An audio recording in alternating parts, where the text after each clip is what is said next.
So get right into our first introduction. Adrian Huq is a youth climate activist and organizer who graduated from New Haven Public Schools and now studies environmental studies at Tufts University. They co-founded the New Haven Climate Movement's Youth Action Team, and since 2018 have also been working with the Climate Health Education Project to engage school communities and facilitate a student internship which advances youth-led climate action. Additionally, they volunteer with the City of New Haven Peace Commission and intern at the Urban Resources Initiatives and Tufts Institute of the Environment. So everyone, please welcome Adrian Huq.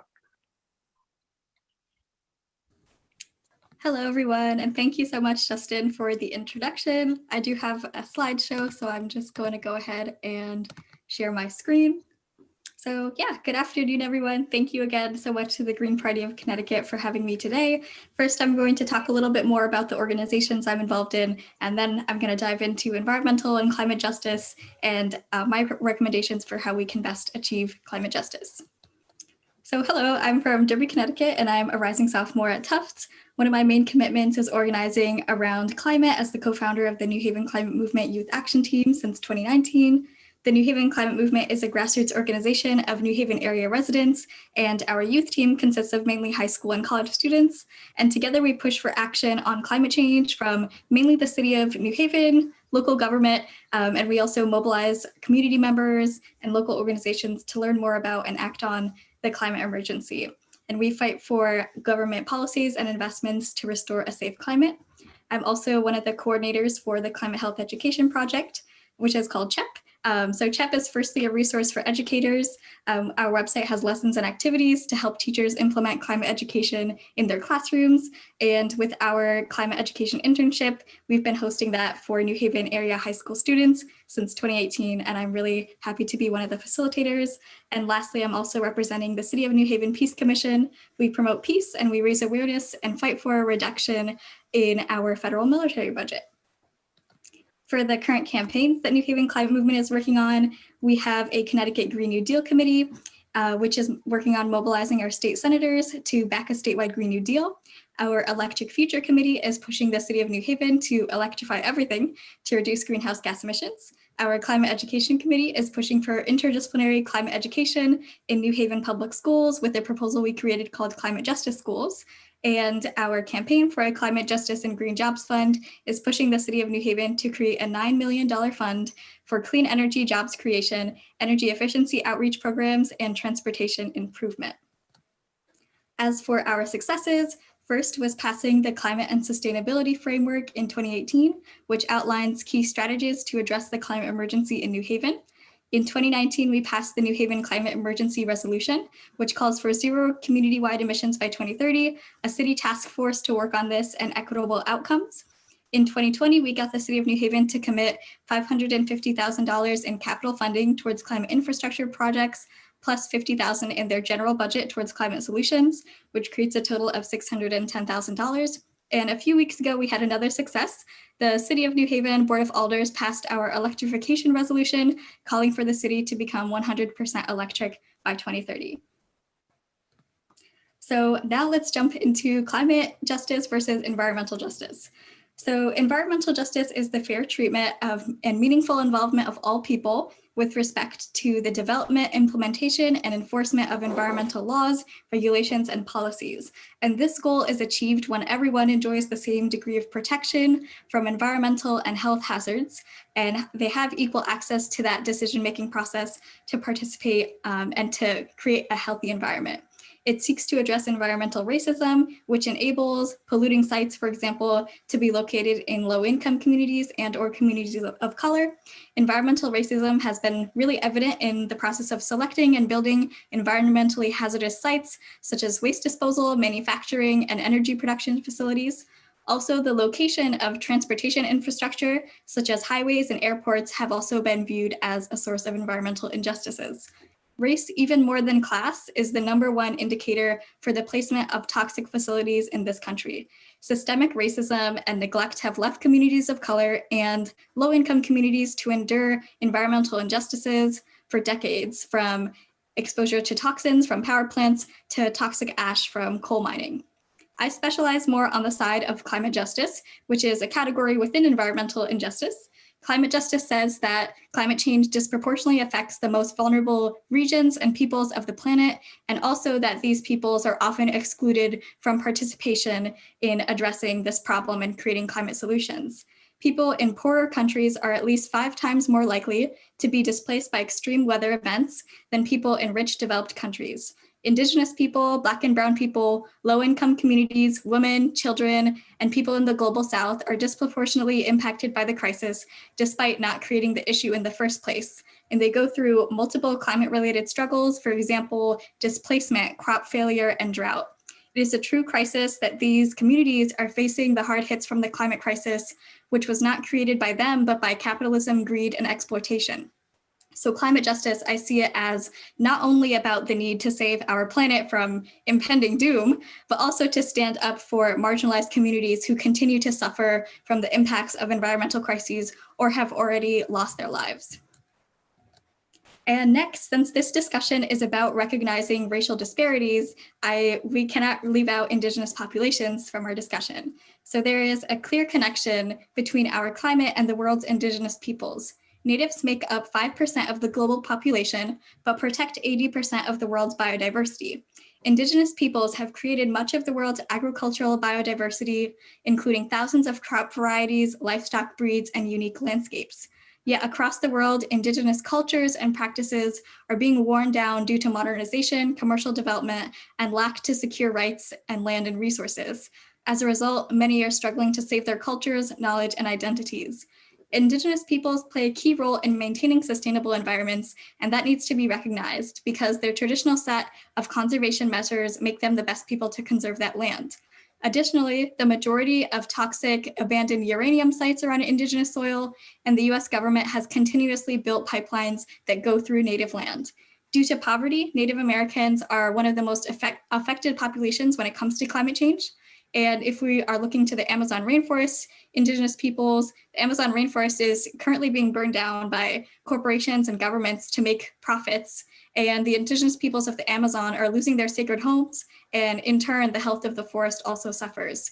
Rising temperatures and a changing climate disturb animal behavior and methods of travel, which threaten Indigenous cultures and traditions. Therefore, I call for Indigenous land rights and initiatives to protect Indigenous peoples, and to include them in our discussions about climate solutions, because Indigenous rights equals climate justice. Next, I want to talk about why anti-militarism is essential. I see that as an essential thing for climate justice. So we can't address climate change without climate justice, and I see militarism as an opponent to both of those things. So now I'd like to go over why anti-militarism is valuable in helping us achieve true climate justice. So firstly, unsurprisingly, US militarism degrades the environment and contributes directly to climate change. Our Department of Defense is the world's largest institutional user of petroleum and therefore the single largest producer of greenhouse gases in the world. The US military produces about 59 million metric tons of greenhouse gas emissions annually, which is more than entire countries such as Sweden. Next, oil is the leading cause of war. An estimated 1/4 to 1/2 of all interstate wars since 1973 have been linked to oil, and the US has a well-known history of fighting wars for oil. The vast military infrastructure around the world is strategically positioned in oil and resource-rich nations and along shipping lines that keep that fossil fuel economy in operation around the globe. Next, maintaining an expansive military sprawl requires significant investment in carbon-intensive infrastructure and gas-guzzling equipment. There are 800 US military bases in 90 countries and territories across the globe, and the associated carbon footprint is tremendous. Next, of course, warfare itself is extremely carbon intensive. The US military has emitted over 1.2 billion metric tons of greenhouse gases into the atmosphere in the last 20 years. And we can't look at environmental hazards without looking at health. So US military operations wreak havoc on the environments where it wages war. Most bases store large quantities of weapons and explosives and other dangerous tools which contain toxic chemicals and other toxic waste. In the US alone, there are tens of thousands of polluted sites where there is little accountability. For example, the burning of military waste in Iraq contributed to the widespread poisoning of their environment and is linked to elevated rates of cancer and birth defects. It's described as the highest rate of genetic damage to any population ever studied. Lastly, overinvestment in the military means underinvestment in climate action and justice, and of course, many, many other social issues that we are facing. In 2020, military spending accounted for 54% of all federal discretionary funding, which makes a total of $756 billion. By comparison, the budget only included $2.7 billion for energy efficiency and renewable energy. Additionally, for every dollar spent on diplomacy and humanitarian aid in 2020, the US spent $16.65 on the military. The underfunding of aid and diplomacy has terrible implications for the climate crisis because this is a global problem and climate justice depends on international cooperation. Also, compared to the $6.4 trillion spent on war in the last 20 years, the cost of shifting the US power grid to 100% renewable energy is estimated to cost $4.5 trillion. So we could have shifted off our country's fossil fuel reliance with money to spare, but instead we choose violence and destruction and humanitarian crises every year. Now, where do we go from here? I believe that to achieve true climate justice, first, we need to continue to frame climate and the environment as social injustices. So climate and the environment are not always addressed in social justice spaces, but we must continue to bring up climate justice and environmental justice as social justice issues. Racism, patriarchy, capitalism, and environmental damage are all legitimate forms of violence against people that all intersect with each other. So I urge all environmentalists to approach climate change with an anti-racist lens. And in order to create a more intersectional movement, we also have to address that the mainstream environmental movement and major environmental organizations in this country have been predominantly white and predominantly well off for decades. And so we also need to make strides towards changing those dynamics. Next is to support anti-capitalist efforts. We need to keep in mind that capitalism extracts finite resources, causes climate change, exploits workers, and more. So going against capitalism is a long and hard fight, but I think it's worth it because a power shift in systems can alleviate so much of the oppression of people and the environment that we are seeing today. Next, for my next recommendation is to support candidates with a strong environmental and/or climate justice agenda.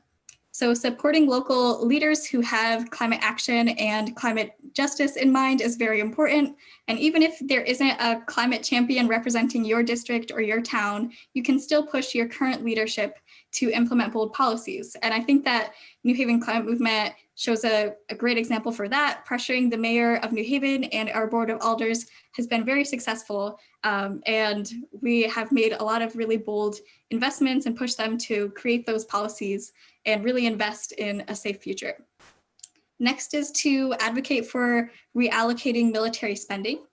As I had said before, the military is incredibly both unjust, but also really wreaking havoc on our world's environment. And it's unacceptable that over $700 billion are allocated to the federal military each fiscal year, and that number is steadily rising. There are so many other needs in our country that are drastically underfunded in comparison, including funding real climate solutions and expanding clean energy. The money we have, the money that we need for that radical shift, we have, but it has funded destruction instead year after year. Next is to support our Green New Deal for Connecticut and nationally. I think that among the most ambitious proposals to address the climate crisis and many socioeconomic issues is the Green New Deal. It calls for net zero emissions in the US by 2030, which is in line with what the UN is telling us, and also zero emissions globally by 2050. The plan calls for 100% of power to be met from clean sources and create millions of new jobs in the clean energy industry. It calls for modernizing transportation infrastructure, making homes and buildings more energy efficient, and increasing land preservation. It will also make the transition away from fossil fuels in a way that's fair to workers and guarantees good paying jobs for all.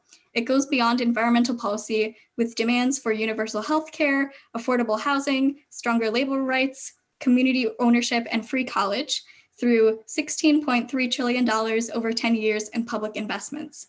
There have also been many spin-off types of proposals from the Green New Deal, and the latest is that from the movement of Black Lives. They recently announced their Red, Black, and Green New Deal initiative, a climate campaign set to set a national Black climate agenda for a sustainable future in defense of Black lives. The initiative puts Black liberation at the center of the global climate struggle and addresses the impact of climate change and environmental racism on Black communities. So I encourage you all to look into this new initiative even more. So next is to declare a climate emergency in your town or just as many states as possible. Hawaii is the most recent state to declare a climate emergency. All of them from before that point were from municipalities and local governments. So I believe that declaring a climate emergency is the first critical step to launching the comprehensive solution that we need, and it has been achieved in over 1,900 governments around the world. The total number of climate emergency declarations in the US are currently 146, and in Connecticut, 2 towns have declared a climate emergency, which are New Haven and New Britain. I believe that these declarations set the stage for more ambitious climate action locally, and in New Haven, saying that we have passed the climate emergency resolution and committed to this has been a really great backing for pushing climate action. And on the national level, you can push for the National Climate Emergency Act. It was introduced in February 2021, and it would give the president additional tools to cut emissions while creating accountability, oversight, and a roadmap for equitable climate action. And so overall, it would require the president to declare a national climate emergency under the National Emergencies Act. And next is to support Indigenous rights. Like I mentioned, the health of the planet is very, very much helped out by the work of Indigenous peoples. And so I support Indigenous rights for groups around the world because they know best how to take care of their own environments. And yeah, we need to support them and make sure that they have the land and resources that they need. Next is to amplify the voices of BIPOC environmental defenders. So BIPOC stands for Black, Indigenous, People of Color. So climate justice would require uplifting the voices of the most marginalized and letting them have a seat in decision making. And so to do that, we need to pass the microphone to these marginalized peoples, especially from the global South, that are being impacted right now by changed climate or have had their lives drastically altered already. And a recent report from Frontline Defenders revealed that in 2020, at least 331 environmental defenders were killed globally. And that doesn't even take into account physical attacks and digital attacks that these defenders face. The majority of those deaths were among people who had worked in defense of land and environment rights and Indigenous rights. And of the 331 murders registered last year, Colombia had the most murders at 177. So I know in the US, we have definitely a tendency to focus on our own issues and our own problems when, you know, climate change is happening, and we need to really amplify the voices of the people that are going through it right now and expand our borders to think about more than our country. You know, so many more countries in the US in our world, but on us when really we do need to pass the mic and to amplify the work of environmental defenders, especially where it's dangerous for them to be standing up for what they believe in. Next is to support local fights for environmental justice. So this includes, for example, advocating against new fossil fuel developments in Connecticut, or even offering support to college students who are trying to get their educational institutions to divest from their holdings in fossil fuels.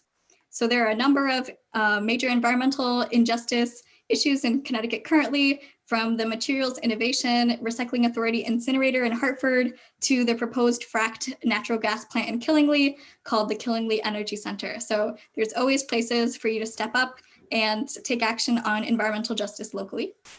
And next, lastly, is to support a green recovery from COVID-19. And so despite some promising proposals in the works for climate action, carbon dioxide emissions are actually forecast to jump this year by the second biggest annual rise in history, as global economies pour their stimulus cash into fossil fuels as we recover from the recession. So we have a real and urgent opportunity right now to make the right choice on moving forward. And currently, renewables are actually cheaper than coal energy. So we have really a once in a lifetime opportunity. Who knows if there'll be another time to act on this before 2030, which is when, you know, we really need to drastically cut emissions in line with what the United Nations has told us. So yeah, it's really a once in a lifetime opportunity to set us on the right path after we just had, well, we're still going through a major recession and humanitarian and public health disaster. So thank you so much for listening. Here you can find the social media and websites for New Haven Climate Movement, for CHEP and the Peace Commission. I'll put those links in the chat so you can visit those a little bit later. But thank you so much. And I was really glad to be here, and I'm looking forward to your questions. Thank you, Adrian. Much appreciated. So I didn't notice any, oh, looks like I was just going to say, so we have a question here for you. What strategies do you recommend to shift Connecticut's economy away from dependence on the military industry? Yeah, this one is definitely a big question that I've also been thinking about myself. So for the New Haven Peace Commission, right now we are trying to figure out kind of like where we want to go forward with our campaign. Last year in the fall, we approved a referendum that went on the New Haven city's ballot for 2020, which asked New Haven voters if they would want to see Congress reallocate funds from the military back to cities for human needs, jobs, and an environmentally sustainable economy. And that referendum passed with an 82% vote of yes. So in the next few months after that, we were thinking about, okay, well, what's our next logical step for this campaign? And so we're focusing more on public education now and listening to youth on what they want to see in their future, for a future that has, the resources that would be available if we had taken those funds away from the military. So right now we are focusing more on the federal level. We just had a youth event, which we had youth discuss, what their hopes are for the future and what that referendum meant to them.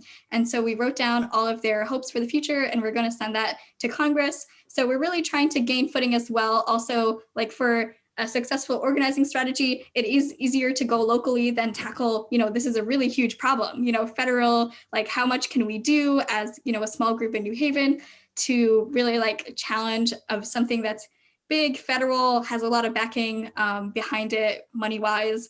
And so, yeah, I'm not totally sure what kinds of fights we could go for in Connecticut, but I think that definitely public education is a start, because I know that just seeing that pie chart of how much money goes to the military versus everything else, like that was enough to like make me really see, wow, this is an issue. So I think public education is very important and can create more activists that, create a bigger movement overall. So yeah, I would have to look into more of what kinds of more focused issue cuts we could do for Connecticut. But we are focusing more on public education right now and thinking about how we can gain some footing federally or locally. Thank you. It's a great answer. So we have another question here for you. I know most of your work tends to be on more of the local and the state level, but I was wondering what you thought, like what kind of role, like in international solidarity, some of these issues and discussions that actually popped into my head. I was listening to an interview with Stephen Donziger, who was one of the head attorneys in the Chevron case in Ecuador. And they actually won their case, but now they've been trying to get the judgment enforced. And it's gotten to the point that the Chevron Corporation has found a way through the law to basically have a favorable judge appoint a private prosecutor. And he's basically been trapped under house arrest in his apartment for like 2 years now. And he was speaking about how he works with attorneys in other countries, and there's fundraising for different legal expenses because it's so expensive. So I just wanted to know from you what you thought, the role of, solidarity internationally was in these struggles going forward. Oh yeah, definitely. I see international solidarity as so crucial to the climate justice movement overall. Like I was saying before, I feel like just in the US, we tend to be very US centric, and that's not going to help us achieve true climate justice. We need to look at the most affected people and areas of the world.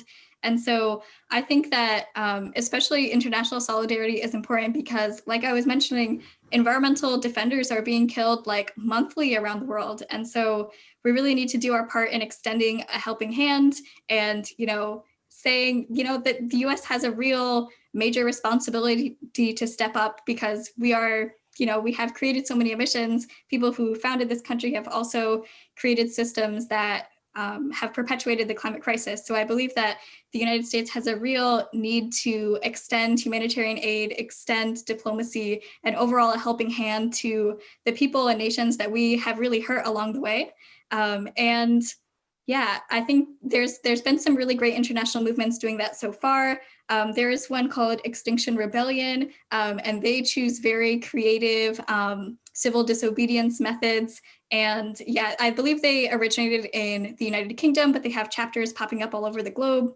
And so overall, yeah, I think that we can't have climate justice without really extending international solidarity. Even like with the youth movement Fridays for Future, it is international, and they do have chapters all across the globe. So I think that this is a really, really awesome opportunity that we have now, especially with our kind of digital age. And we really have opportunities to connect with more people across the world and create bigger organizing campaigns that really pay attention to climate justice for helping the most marginalized communities of our world.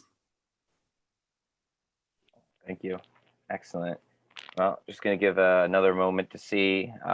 Is there anybody else that has any questions for Adrian? Oh, I just wanted to say in support of Adrian, I really appreciate the work you're doing and how you bring together the issues of climate and social disparities and the over-militarism of the government. I think a lot of people don't realize how much our military and our militarism are contributing to our carbon footprint. And so I really appreciate what you do in terms of being very active locally and educating the local people very effectively. Thank you very much. Thank you so much.